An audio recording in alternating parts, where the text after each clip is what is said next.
Lo quiero sumar a Ricardo Delgado, que está siguiendo con nosotros lo que pasa en el mundo financiero. Está subiendo un poco el dólar, Ricardo, Martín, porque creo que también en la economía va a tener que tomar iniciativas el gobierno. Estamos esperando movimientos. No está marcando la agenda en la economía, ¿verdad? Por estas horas. O no sé desde cuándo, en realidad, Ricardo. Bueno, yo creo que hace 2 meses, te diría, María Laura, que el gobierno ha perdido de alguna manera la agenda económica, la centralidad de la agenda económica. Yo el mismo domingo a la noche, después de empezar a conocerse los resultados, planteaba que era absolutamente imprescindible que el equipo económico en su integralidad, desde el ministro Caputo, el presidente del Banco Central, el secretario de Finanzas, dieran una conferencia de prensa formal, ¿no?, a través de las redes sociales, para dar alguna claridad en esta semana que iba a ser, obviamente, como vimos ayer, una semana compleja. Ahora estamos viendo algún cierto alivio, compras de oportunidad, sobre todo de bonos y de acciones, una pequeña suba del tipo de cambio, pero me parece que todavía hay mucho por reescribir.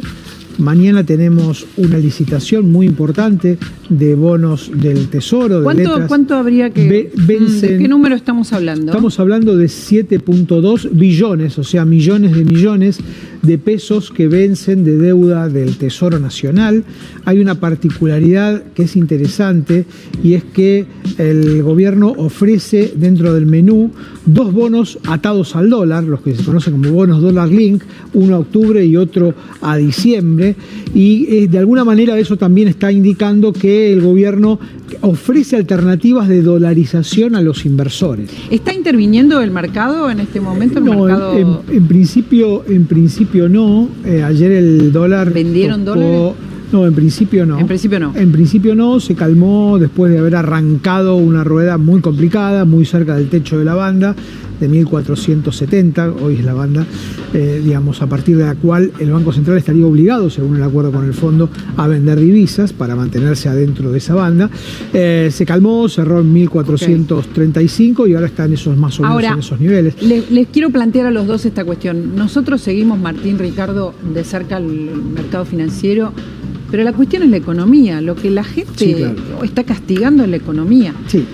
La economía está en caída, la actividad está parada. Vos usarás las palabras económicas correctas, pero la gente lo que dijo es no a esto, no me alcanza la plata, ¿o no? Sí, claramente. O sea, la economía hace 5 meses está estancada, no crece. Ahora, esa es la cuestión. ¿El gobierno puede tener iniciativa para cambiar y que la economía crezca? Bueno, a ver, creo que en estos 45 días te diría que no, básicamente porque está muy presionada por una tasa de interés real que es realmente asfixiante, sobre todo para las pequeñas y medianas empresas, para los comercios, que utilizan al adelanto de cuenta corriente, al descubierto del banco, como un mecanismo de financiamiento. Y hoy, la verdad que con tasas que hoy están superando el 70% en términos reales, el 60% en términos reales, para ese tipo de préstamos se hace realmente imposible. Se corta el capital de trabajo, se corta la capacidad de esas actividades para movilizar, y obviamente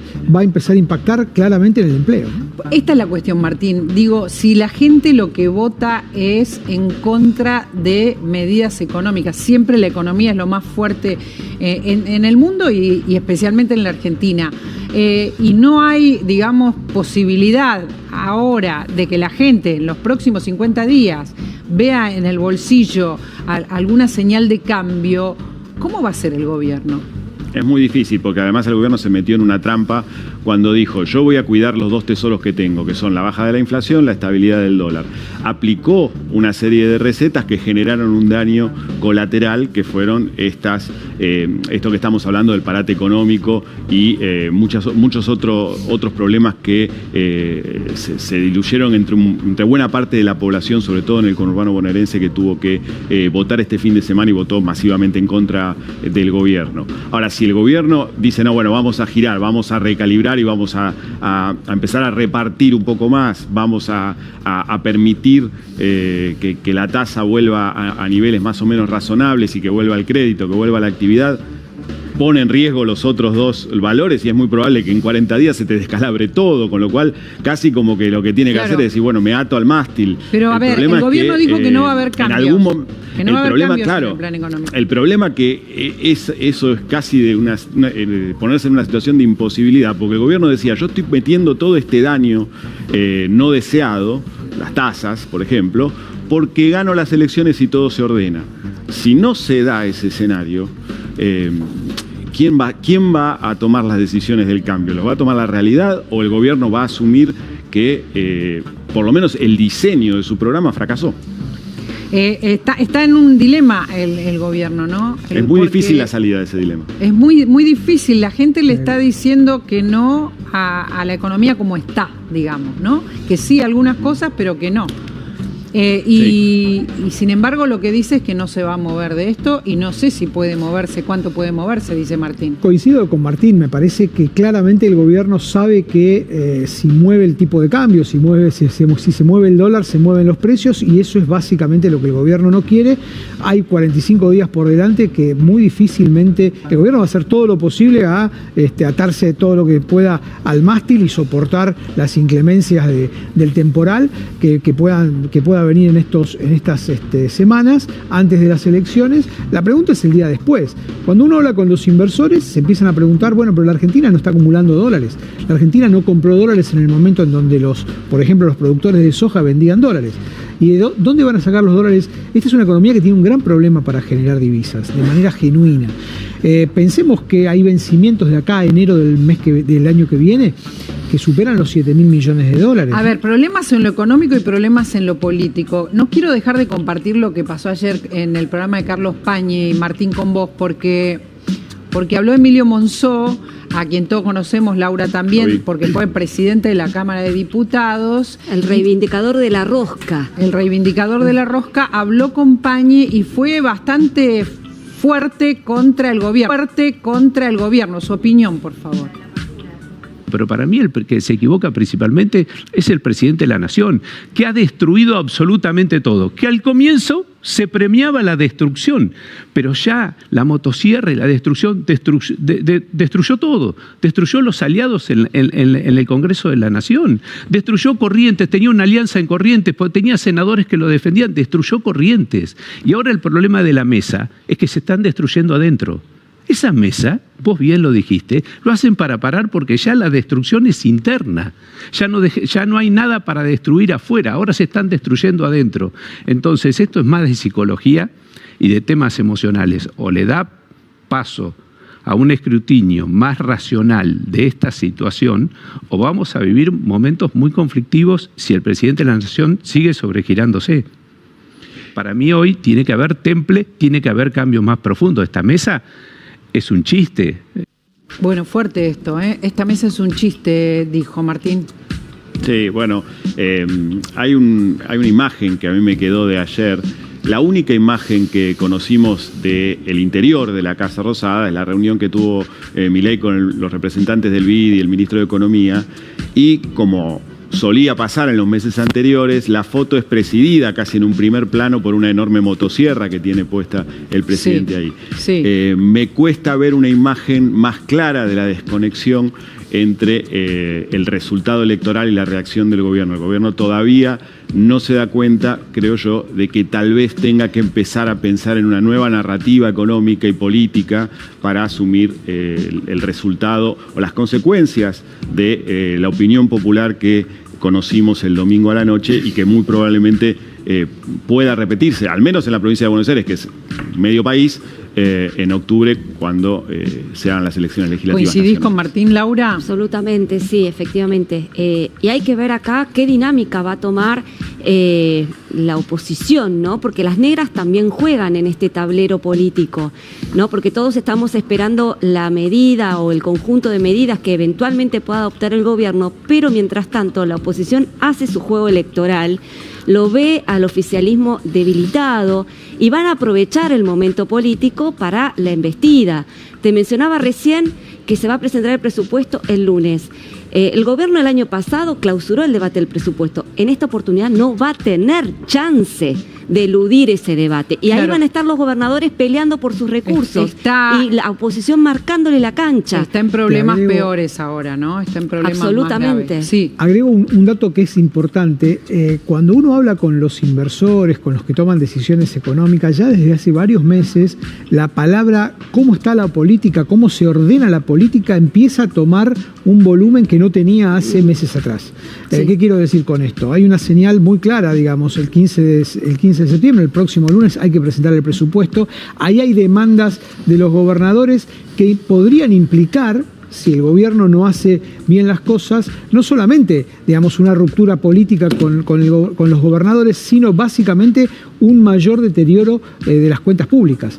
Y cuando hay deterioro de las cuentas públicas, digamos, los que toman decisiones económicas se ponen nerviosos y en consecuencia creo yo que es muy central lo que plantean Laura, lo que plantea Martín, que el gobierno entienda que la política también ahora es un insumo necesario para la política económica que viene. Ayer nos decía Guillermo Idiar desde Washington que para los inversores extranjeros, ¿no? Ya los clientes de Ricardo o de los economistas que vienen acá a conversar con nosotros, le decían que el tema es la política, digamos, que quieren señales políticas, esto que no se está viendo en el modo en que los inversores necesitan, ¿no? A partir de todo esto. A ver, hay un dato que decía Martín que quería marcar en ese sentido. Que el presidente presida, valga la redundancia, esta mesa política, si efectivamente es así, eso sería un giro importante en esta idea de que el presidente no se mete en la política o no se metía en la política hasta ahora. En la medida en que haya cambio, que era una especie ¿no? de Que haya rara avis. decisiones. Un presidente básicamente se mete en la política, ¿no? Esta era una suerte de rara avis, un caso argentino un tanto inédito en el mundo. Digo, los presidentes son políticos y hacen política, y me parece que esto es una buena señal, insisto, para la economía que viene. Veremos qué es lo que hace. Está presidiendo, está Pablo Corso ahí también, además de Maya Jastres-Blacki, está Pablo que está siguiendo los que entran y salen. Simplemente esta confirmación, Pablo, está presidiendo la mesa de sus colaboradores y ministros, el presidente Milei, ¿verdad? Sí, efectivamente, María Laura, ¿cómo te va? Buen día. Y lo más importante también es esperar la próxima reunión, ¿no? A pesar de que ya finalizó la primera, 9:30 de la mañana hasta las 11:30, estamos aguardando la llegada de Diego Santilli, Cristian Ritondo, Guillermo Montenegro, los tres representantes del PRO, quienes conformaron también la alianza, la estrategia fallida, por cierto, en la provincia de Buenos Aires en las últimas elecciones del domingo, para activar la mesa política de carácter bonaerense. Esto a Esa partir de sería las la segunda 2:30 reunión. de la tarde. La segunda reunión, exactamente. Pero la primera, lo que decíamos acá, era que podía llegar a hacer un cambio, una señal para todos, que sea el presidente el que se meta en política y presida la mesa. Martín, quiero agradecerte muchísimo todo este rato. Estamos tratando de analizar lo que está pasando en estos momentos y, por supuesto, siempre un placer. Gracias, igualmente, a disposición. Muchísimas gracias. Bueno, les cuento que hay una situación distinta cuando se están analizando los votos que hubo, los que no hubo, la gente que fue, la que no fue. Creíamos que iba a haber un presentismo más importante el mismo domingo, llegó hasta el 62% aproximadamente, no creció tanto, más que en algunas intermedias, sí, más que en algunas intermedias, pero menos que lo que imaginábamos. Dijimos, bueno, quizás llega al 66%, no llegó. Y algunos de los que no votaron o votaron en contra del gobierno, extrañamente, son sectores del campo, y eso se ve muy claramente en algunos distritos, muy claramente.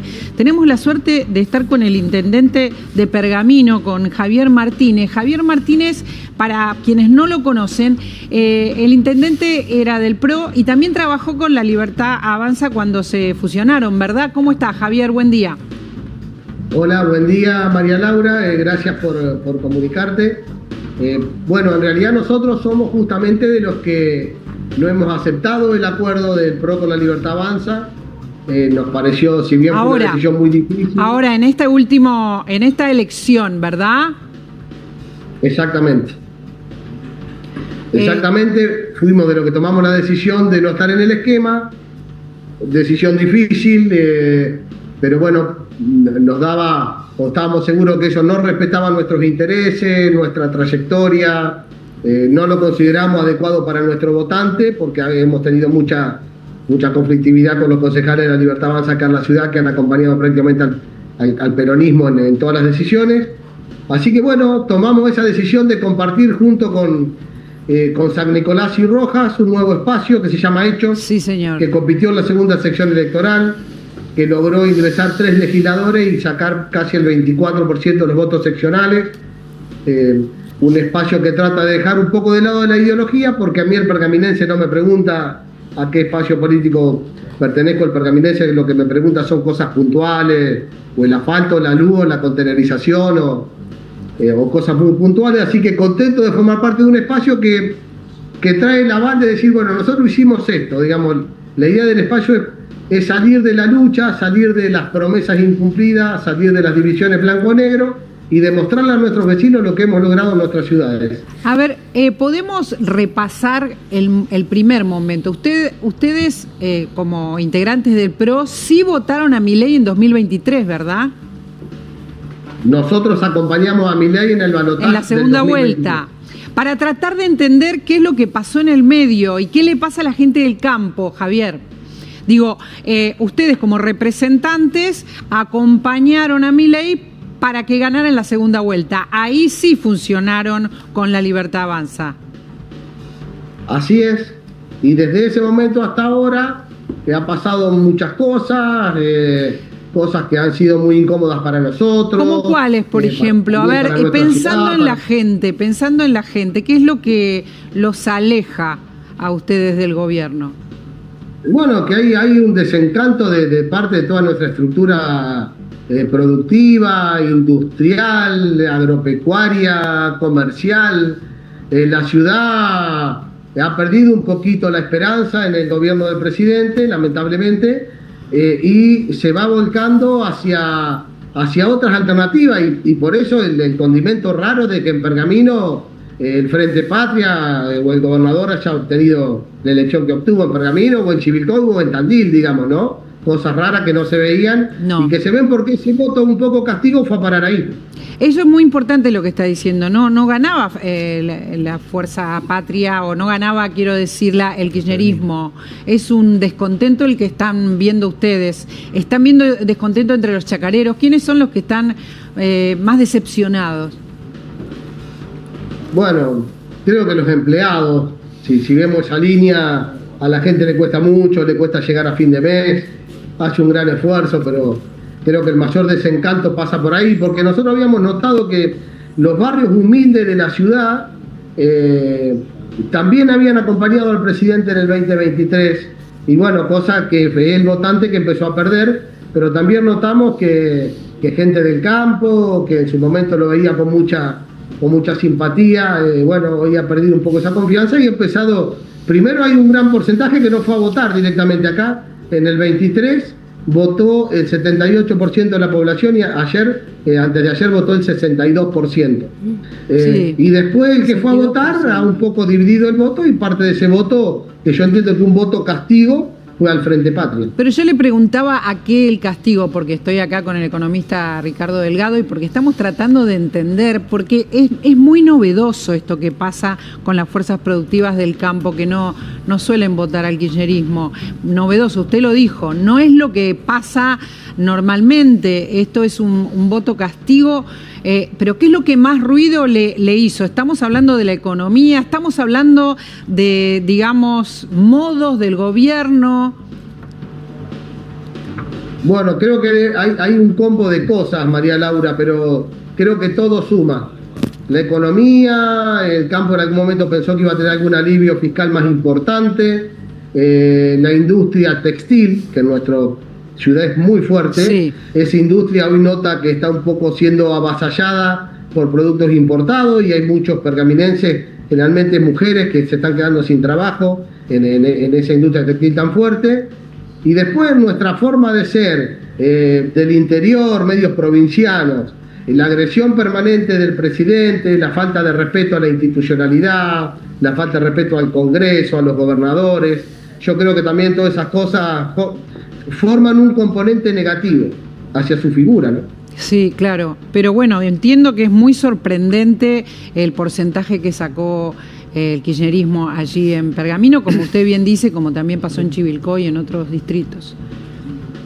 Exactamente, Tandil, un caso emblemático, Chivilcoy, Junín, porque hay algunos sectores, y de nosotros en nuestra segunda sección electoral, el votante de la Ruta 9, que viene por el río, San Pedro, Zárate, Varadero, tiene un perfil que por ahí puede ser más tirando un votante más peronista, pero la Ruta 8 o la Ruta 7, ahí es muy difícil que pase lo que pasó, y bueno, y ahí está el voto de castigar la política del presidente, sea económica, sea personal, sea de sus formas, pero indudablemente que ha habido un castigo, ¿no?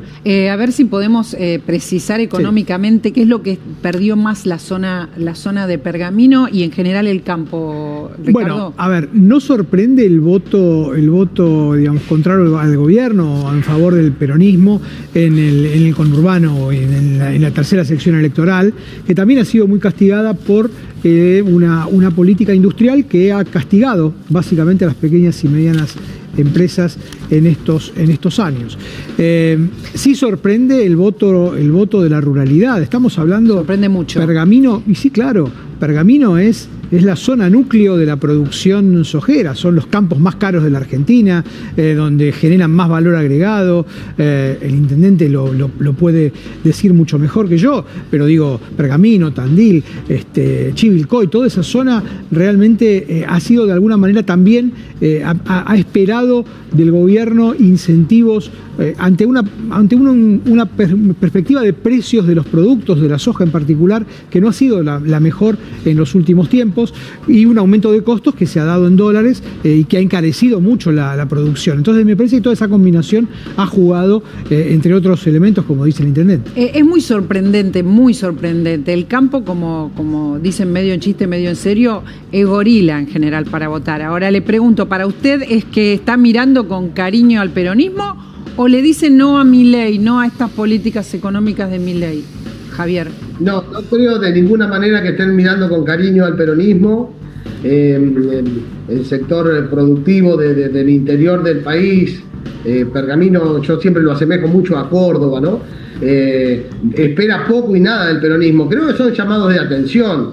Son llamados de atención a un presidente que le están diciendo, presidente por ahí no, presidente tal cosa, y ojalá el presidente entienda y esto sea un punto de inflexión y un comienzo de una Argentina distinta, ¿no? Está esperando qué cambios del gobierno, Javier. ¿Cuáles son los cambios más importantes que está esperando para entender y saber si hay posibilidad de que haga esos cambios de gobierno, ¿no? Bueno, muy personal esto, ¿no? Pero yo creo que el gobierno tiene que retomar la política. Nosotros vivimos en una república, la república se basa en una división de poderes y en un sistema donde los 47 millones de argentinos tenemos que estar representados. Y creo que no se entiende eso, parece que queremos gobernar para un grupo minúsculo que tenemos al lado, que puteamos al que opina otra cosa, maltratamos a los gobernadores, lo que ha pasado últimamente con los gobernadores. Escuché una nota de Gustavo Valdés, ayer escuché al gobernador de Salta Sáenz. Digamos, creo que nos falta eso, tenemos que buscar consensos. Las políticas del país a 20, 30 años, que supongo que deben estar mirando los inversores extranjeros, son políticas que tienen que surgir de un consenso mayoritario. Y acá parece que un grupo cada vez más minúsculo va a tomar la resolución sobre los 47 millones de argentinos. Esa política no nos sirve. Vamos a seguir de una banquina a la otra y no vamos a resolver nuestros problemas de fondo. Y eso es un poco lo que nosotros estamos queriendo mostrar con este nuevo espacio, ¿no? A ver, claramente muchos quieren que haya consenso en el gobierno, pero recordemos que el gobierno vino, según lo que incluso dijo Milei y sigue diciendo, para detonar, para romper. La motosierra es el símbolo, ¿no? Y hasta ahí llegó. No es que empezó a unir los pedazos que quedaban, ni mucho menos. O sea, pedirle consenso al gobierno, la verdad es que me parece que no es la intención del gobierno tenerlo. Y bueno, pero nuestro sistema exige eso. Si no, tenemos que volver a cuando éramos el virreinato del Río de la Plata, digamos. No tenemos forma de que tengamos un país ordenado, organizado, productivo, pensado hacia el futuro para todos los argentinos, si vamos a gobernar para el 2 o el 3% de la población, y si al otro 90% lo vamos a tratar de ineptos, inútiles, y si no lo hace el presidente, hay un montón de secuaces que por alrededor están encargándose de vapulear permanentemente al que piensa distinto. Creo que esa no es una forma de construir, y no creo que ningún país pueda construir de esa manera. Entendemos, claro, usted estaba en el PRO y ahora está en otro espacio y claramente no quiere trabajar con el gobierno. Lo que digo es que de lo que se puede esperar, no creo que sea la intención del gobierno buscar consensos. No lo ha sido. Milei ha levantado otras banderas, Ricardo, banderas. Sí, coincido, y yo coincido con lo que dice Javier, en el sentido de que para poder sacar las reformas estructurales que la Argentina necesita... En eso coincidimos todos, pero no sé si el gobierno piensa esto. Bueno, es que el gobierno dice que se necesitan las reformas estructurales. Ahora, esas son reformas que necesitan consensos y votaciones en el Congreso.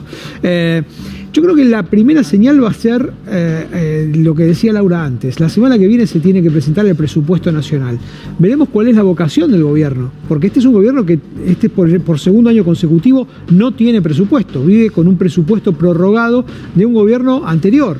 Entonces, me parece que la primera señal política hacia esa búsqueda o no de consenso se va a empezar a dar la semana que viene con una herramienta central, clave, que es el presupuesto nacional.